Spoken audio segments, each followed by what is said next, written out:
Hey, Airrion Love of the Stylistics, the legendary group. Hey, thanks so much for joining us. Jason, my pleasure. How are you? Good, I'm doing good. We're talking because Good. you're coming to the historic Birchmere in Alexandria, Virginia, on March 16th. Now, before we even get to the show, I was gonna ask, are you still on a high? I know you're from Philly. I was gonna ask, are you still on a high from the Eagles winning the Super Bowl? But I see the Yankee cap too, so I'm Well, I'm you know confused. what? Couldn't get any Eagles gear. And when I grabbed this hat to put on, I said, I bet you he asked me why do I have a Yankees hat on. Well, But I because couldn't you're couldn't coming grab to any of the Commanders gear. territory, the DC Burgundy and Gold territory here. You just Right. beat us in the NFC Championship, but now I see the Yankee cap. So, but you are an Eagles fan. I gotta No, confirm. it's yes for Oh, sure. okay. In fact, let me turn this around so I don't I don't get hurt. Yeah, But because no, then your Philly fans are gonna think you're rooting for the New York Giants or something with that. right, that's true. But well, I watched the game out of state, and when I got back home, couldn't find any legitimate Eagles gear. But I had some Eagles stuff from the other the other time they won, Yeah. so that was still hanging on my wall. So, Yeah. That's but crazy. no, It's crazy we can say the other time they won now because, for many that years, there was nothing. So you I know. finally got two now. Yes, yeah, Awesome. Well, we're still a little, I'm just joking, but I was going to say we're still a little salty at you all down here. So if you, and when you're at the you get over Birchmere, be easy on us at the Birchmere. Offer an olive branch because, we were this close with Jaden Daniels getting there. it. Awesome.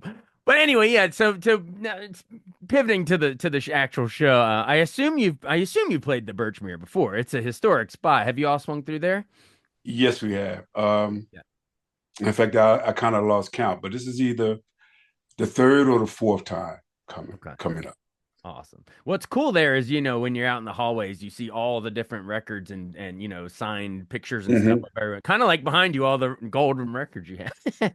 But but yeah, so it's gonna be a cool thing. Talk about what or tell me why it's so cool to play intimate venues like that, because you've played big shows and over the years, but intimate Yeah, spots like this to hear these hits, like we get to be up right up and close with you. yeah. I do kind of prefer a small venue, but everyone is up so close. You'd have to make sure that nothing's hanging out your nose. You have to make sure Y'all that trimmed up. yeah, the nose hairs are clipped because Yeah. everybody's real close, but it is up close and personal. So it's more I guess home when you have people that you can talk to, that you can see all the way to the back of the venue. So we enjoyed it all the times that we've been there. Absolutely. And yeah, everyone come check out all the greatest hits. There's so many that we're gonna hear at the show. Well, we were talking about you growing up in Philly. I guess you were born in 49 as a movie guy. I know that's the year that James Cagney in White Heat said, "Made it my top of the world." And you did, and your career. So what did you what did you listen to growing up? What were your musical, I guess, you would have been early 50s and into the 60s at, in your formative years. Yeah. Well, my mother has had younger brothers that were maybe 5 years older than me. So I was into a lot of the music that they were playing. Lou Anthony and the Imperials. I remember that album with him sitting on a throne with a crown on his head. I remember that to the day. And Were Donna they Washington. tears on my pillow? What was Little Anthony? Was that Yeah, yeah. yeah. Yep. See, you're probably too young to remember that, I, but I, I just I said it, do. didn't I? Yeah. I was born in 84, but I love that Okay. music. So yes, Okay. that was great stuff. Hmm. And it's ironic because the producer that Lou Anthony used, Teddy Randazzo, he did two albums on us after Tom Bell and Van McCoy. So we were familiar with Teddy's stuff when he came aboard to do an album. Awesome. And of course you formed the Stylistics in Philly there in '68. Right. Pivotal year in American history, as we know. MLK gets assassinated that year, right? Bobby Kennedy gets assassinated that year. LBJ decides not to run and Well, Nixon gets yeah, elected. Like that, wow, what a pivotal year. yeah. Almost as crazy as what's going on now. I mean, it's time. It's Ugh, crazy. I Um, know. but we don't have to go into all that. I want to No, know how the band actually formed. What didn't I read somewhere? Like, wasn't it like your English teacher like asked you? There were two groups, right? Percussions and correct. Monarchs, and she said let combine. Yes. And when we graduated, my group, we had two singers and a drummer, and the percussions had three singers, bass guitars, and the lead guitars. Yeah. So we combined the two groups, and the guitar player, Robert Douglas, actually came up with the name the Stylistics because we wanted to keep the Monarchs, they wanted to keep the percussions. So when he said Stylistics, the room got quiet. He said, that's that'll work.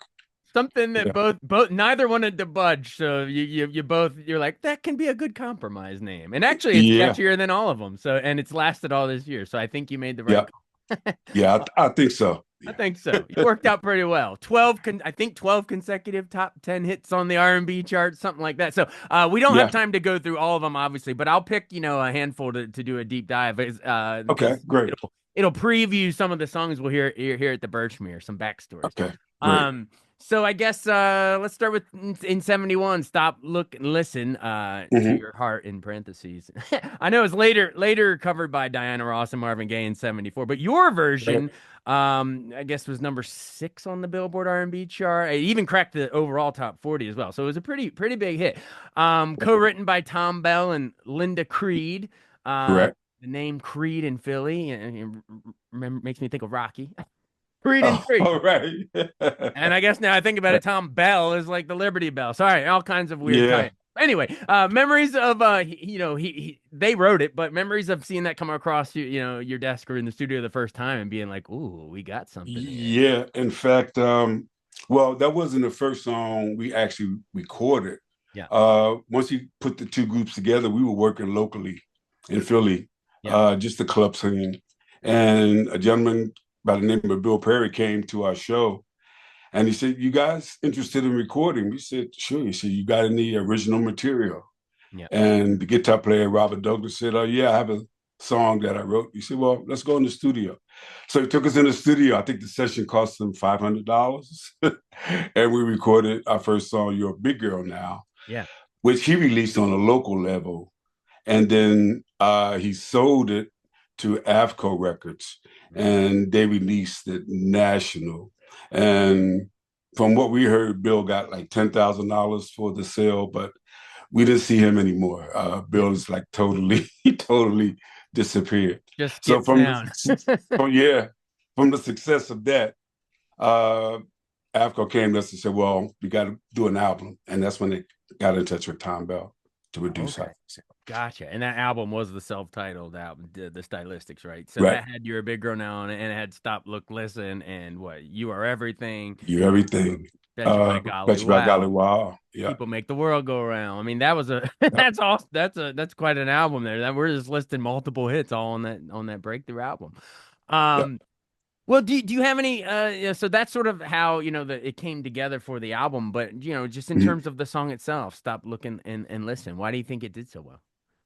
Um, well, I think when we were working on the material, we would go to Tom Bell's office and he would sit at the piano and play it, and Linda would sing the melody of the different songs.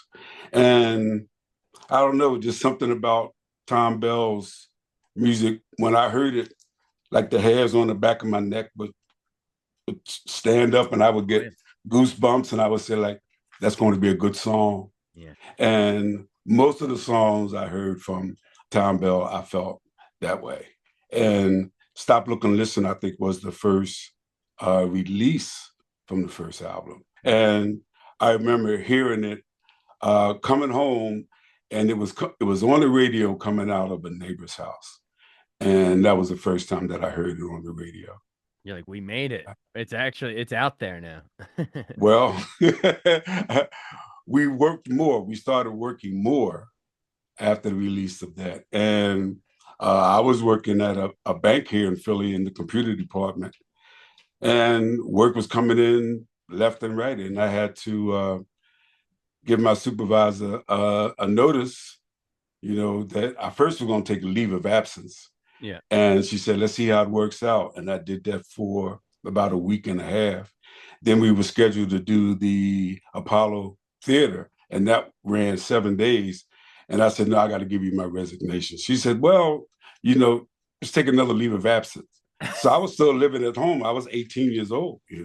Wow. And my mom said, oh, you got a good job. Don't leave your job. My father said, go ahead, try it. Yeah, Give it a you're go. like, leave the bank. Yeah. So a bunch of 18 and 17-year-olds going to New York City for the first time. That was Wow. pretty interesting. Wow. Well, it takes some guts to leave a steady job. You're working at the bank, mom's not sure, Yeah. and you're like, well, I think there's some bank to be made by the stylist. Well, the stylists just are going to be too big to fail soon. Well, my father said, look, you're still living at home. We Yeah. got your back. If it doesn't work, we got your back. So You can why always fall not? back here if you need to, but go for it. Take the leap. Yep. Yeah. Well, we're glad And we're glad you so we did. did. So that was stop looking, listen, and then you mentioned you are everything. Hmm. That I like how that opens kind of funky. That was like I guess a top 10 hit. I think your first gold record, I believe, also covered by Diana Ross and Marvin Gaye. So man, they Yeah. must have liked your all sound if they covered all of these stuff. Why do you think they kept? Well, Why do you think they covered uh, that one specifically? people asked us who was first. Yeah, And I said, I believe we were. you were. I said, but it was something about the Philadelphia sound that the people wanted to capture. Yeah, And whether they were doing songs that were penned by the Mighty Three from Philly International, or they were coming into Philly to record at Sigma Sound using TSOP orchestra, they wanted to capture that Philadelphia sound. I mean, they talk about Elton John, yeah, the Jackson Fives, yeah. they wanted to capture that. So You all the OJs, like it was Philly was hopping. yeah, I love it. yeah, And and then there you had the Motown thing going, and different parts of the country had different sounds, but Philly was something all its own.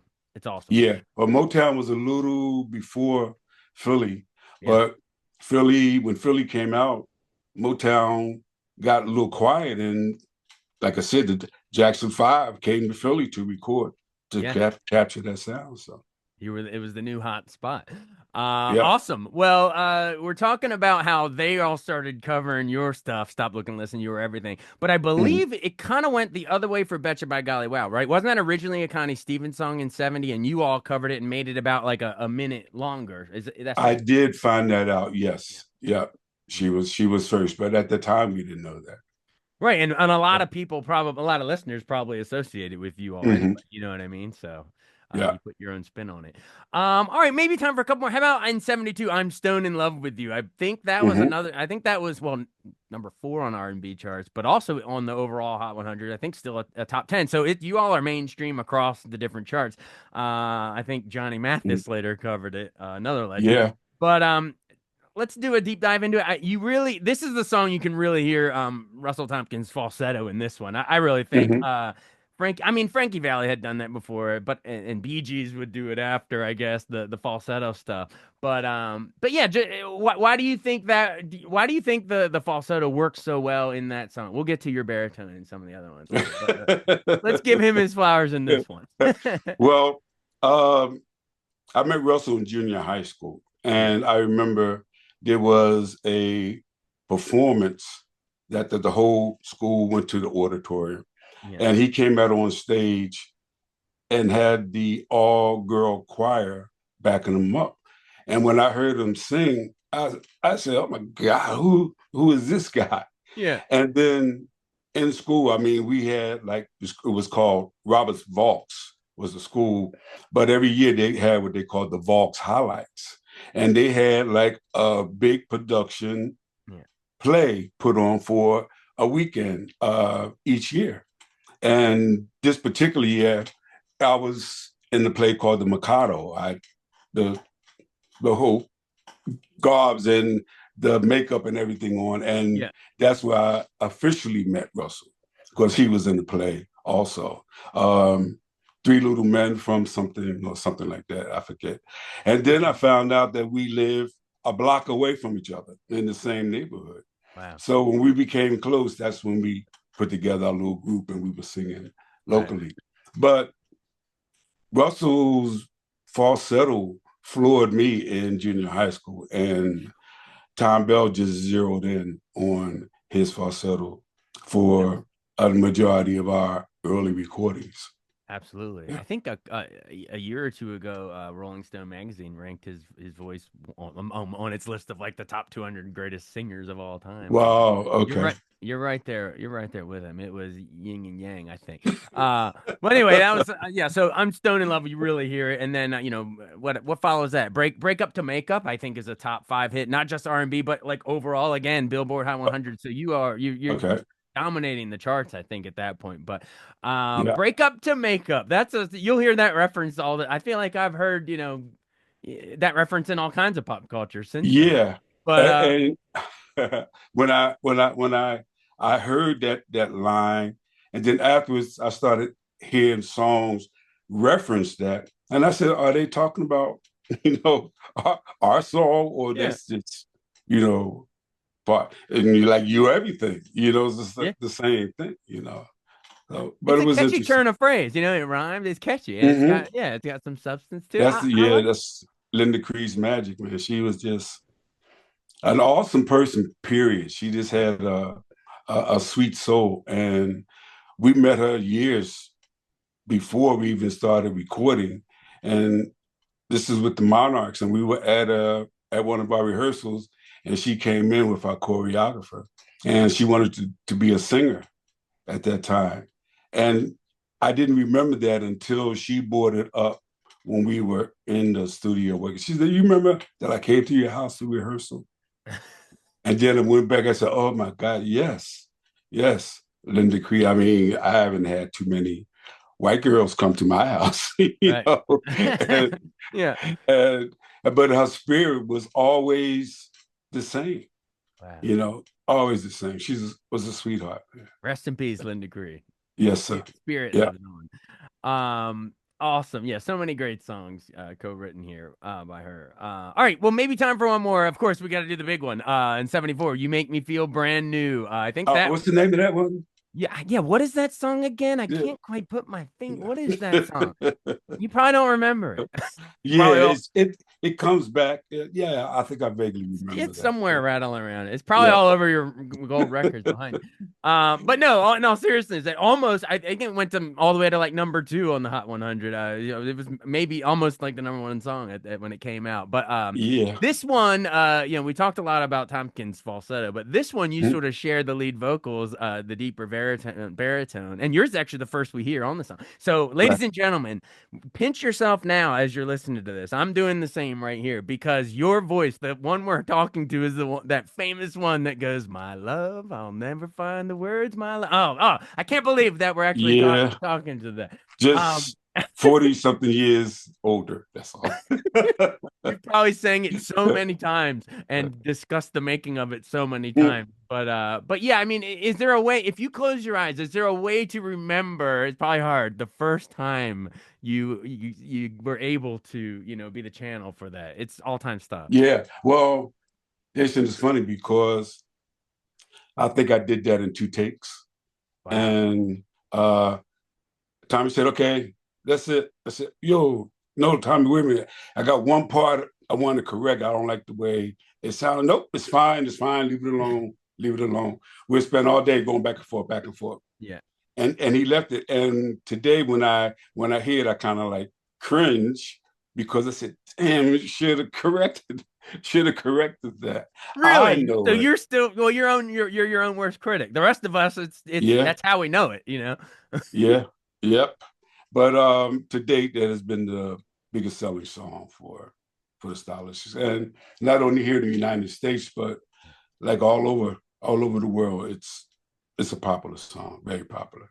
I think it's probably the most iconic. Like when you say Stylistics, that's the first one that comes to mind, and then you go back and listen Okay. to the other ones. But that's the one.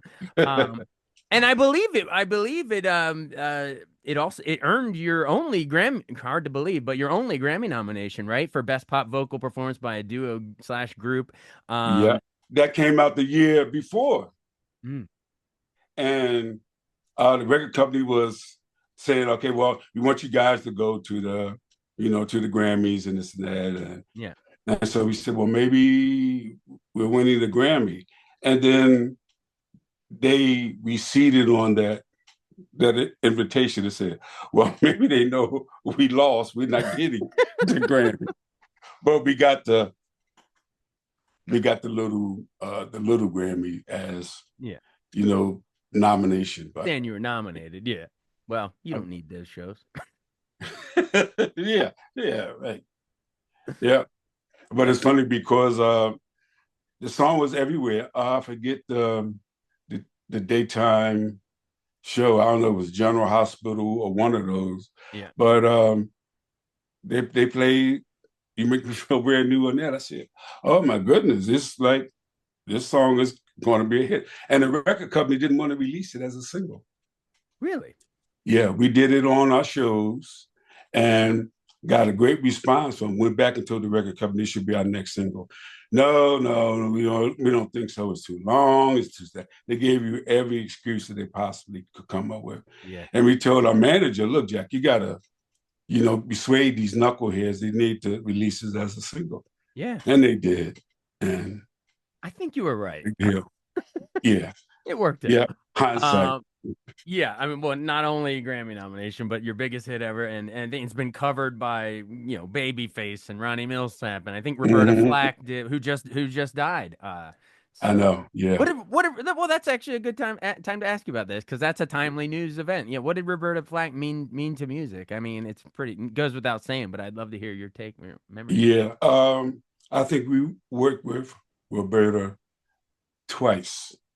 And I remember naturally we opened the show, but when she was on stage, we just stood in the wings, Yeah. uh, listening to her sing. Pitch perfect. I mean, there was no flaw in any of her vocals. Yeah.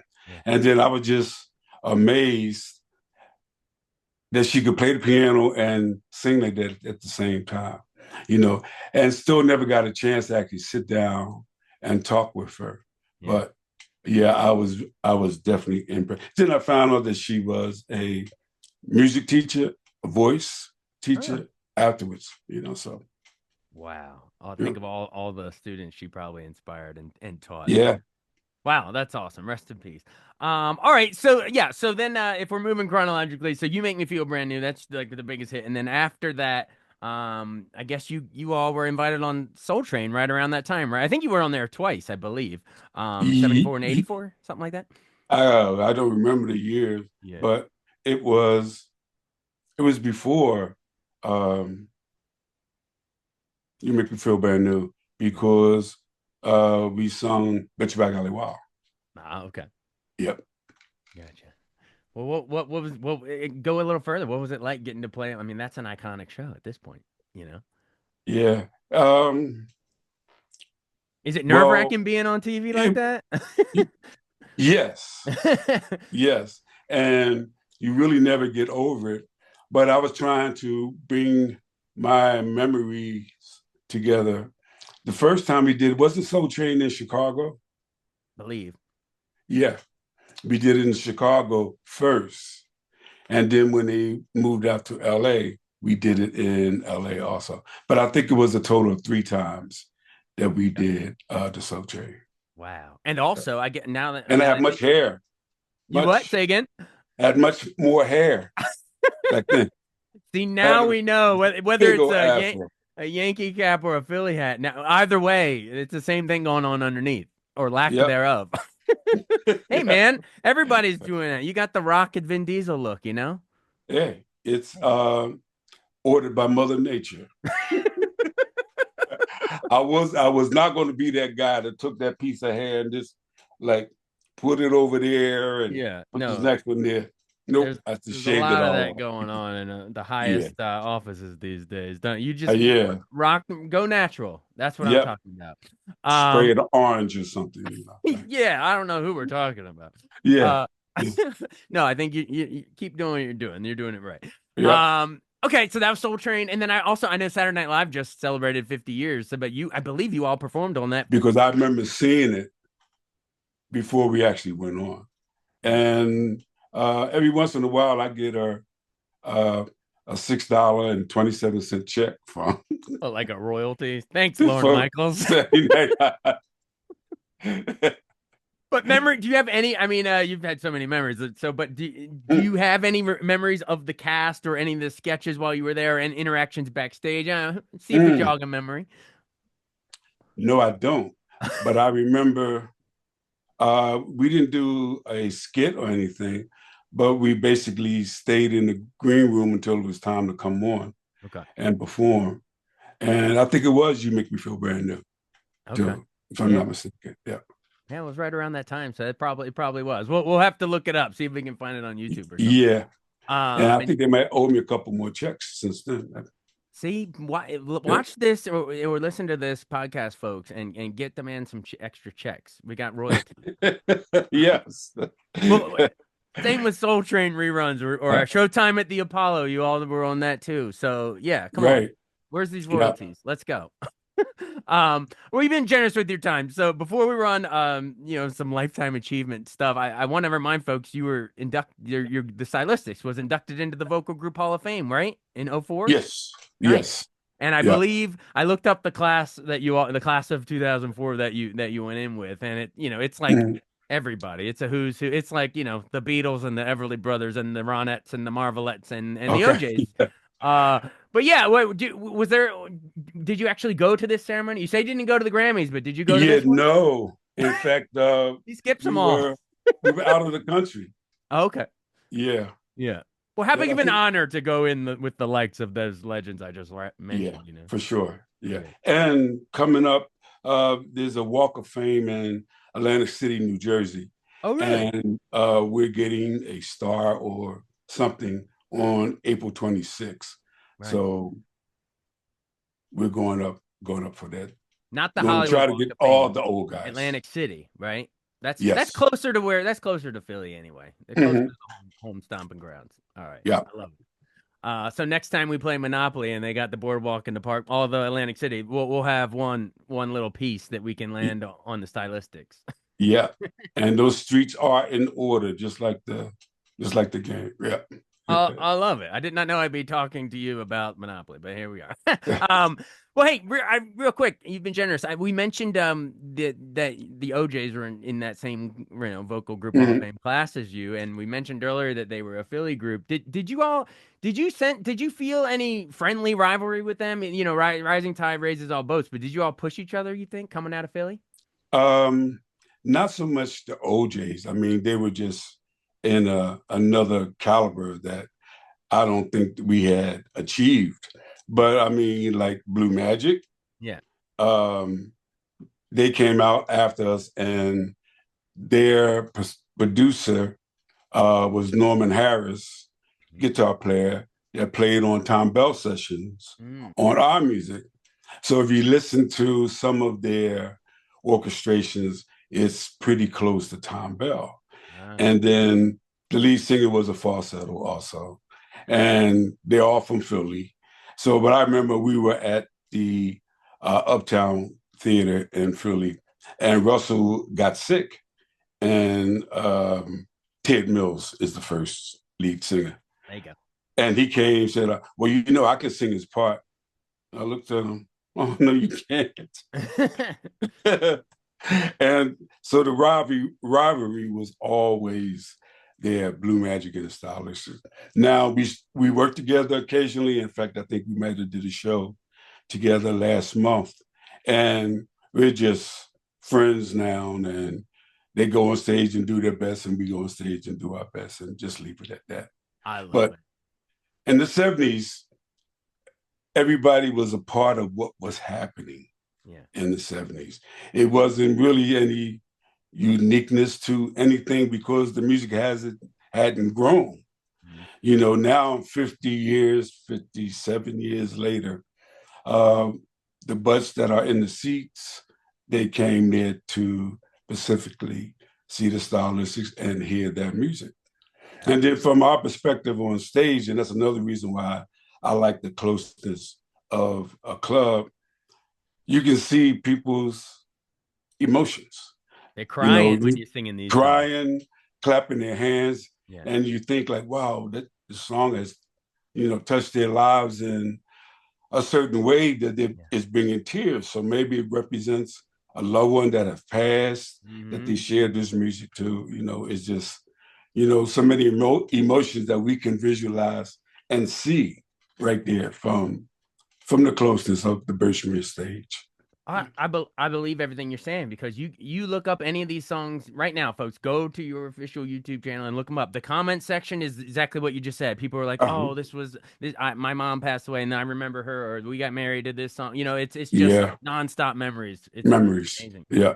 Awesome. Well, I did want to shout out before we run. We were mentioning, the great Philly groups. And then Mm-hmm. I want to remind folks that you probably inspired a lot of the ones, even from like my lifetime. The big group was like Boys to Men out of Philly. But did you ever run into those guys and they thank you for sort of paving the way? Yes, not so much Boys to Men, but other groups, other artists Yeah, have, come up to us and say like we opened the door, for them. Um, yes, that had happened through the years. Yeah, that's yeah, for gotta sure. it's gotta be a Yeah. cool feeling. Yeah. Can Well, I pause for 10 seconds? yeah. I can't leave without doing this. Ooh, what is this? What is this? You gonna plug? Are we plugging something? What are we looking at here? This is our new album. Oh, pull back a little bit. Okay, okay. Tease it, baby. Tease it. I'm so glad you took the time to go grab that. What are we looking at? Okay. This was released on the 28th of February. And the single is a song that we did with Shania Twain. Really? What's the Yes. single? Yes, I will. Yes, I Will with Yes, Shania I will. Twain. Yeah. So we're And crossing genre. We're crossing genres. A I country know. star. Well, she was a crossover country. She was pop as well. But yeah, that we're crossing genres now, baby. Yep. So on this album is some rock guys, man, that the guy that produced it, Tom Crittenden. Tom opened the show for us 3 or 4 times in the UK. Wow. And the last time he said, "You guys want to do an album?" He said, "Sure." He said, "Okay, let me work on something." And Tom works with Elton John's band. So Ah. he has um, a lot of friends that he pulled to do this album. And we didn't realize who it all was until it was finished. Yeah. And there's a video out that advertised this album. And then you see them in the studio. The only one feature that we knew of was Shania. And he came in and said, "Shania has a song. I want you guys to listen to it." I heard 8 bars. Said, "Yes, we have to do this song." And we recorded it. She sent us a text message, "Thank you guys. You did an excellent job on the song." Oh, well, So, that's great. So instead of man, I feel like a woman, it was man, I feel like the stylistics. yeah. There you go. That's an So, all-timer collaboration, folks. You gotta pick up the album. What's it called? Where do we find it? falling in love with my girl, and it's on all the music platforms.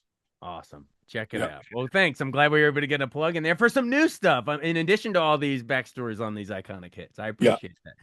All Yeah. right, folks. Well, if you want to hear, maybe they might perform a little of that new song. They'll perform all Awesome. these hits that we were talking about at the Birchmere in Alexandria, Virginia on March 16th. You don't want to miss it. Airrion Love, thank you so much for doing this. I really appreciate it. Jason, it's my pleasure. I enjoyed it.